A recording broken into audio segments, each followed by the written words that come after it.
people would have lost their fucking minds.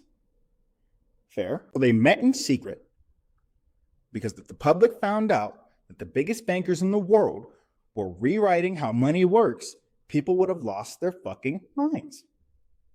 Fair? And this wasn't just bankers. This extended to the most wealthy people. Yeah, maybe you might know some of these names. This room included leaders like J.P. Morgan, Citibank, and even members of the U.S. Congress at the time. The most important figure there was Senator Nelson Aldrich. Hold on to that, right? Nelson Aldrich. His job was simple. Take what was decided in secret, turn it into a proposal, and sell it to Congress. Sell it to Congress. When Congress first saw the plan, they were like, fuck that, get out of here, we smell you. Hard no. They said three things. First, that gives you way too much control over the money of one centralized group, too much power. Second, why can't the value of our money come from trade? From what we produce in exchange with the world.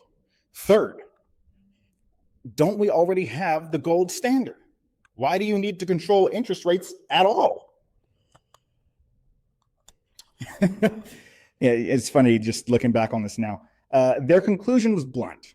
This helps banks and Wall Street, not regular people. So Congress obviously said no. The seven then met again.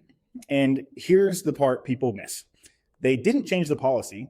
They didn't adjust the power. They didn't soften the control. They only changed, guess what? The name. They only changed the fucking name. Originally, it was called the Aldrich Plan. And Congress wasn't fooled. They were picking up what they were putting down. So they came back with a new name, one that sounded official and government-y and safe and shit. They said, hey, how about the Federal Reserve? Explained the plan basically the same and just changed the name. And Congress suddenly was like, well, that sounds responsible. And just like that, the Federal Reserve was born. A system designed by the wealthy, of the wealthy, for the wealthy, to keep their wealthy, were the wealthy. So who were these seven men?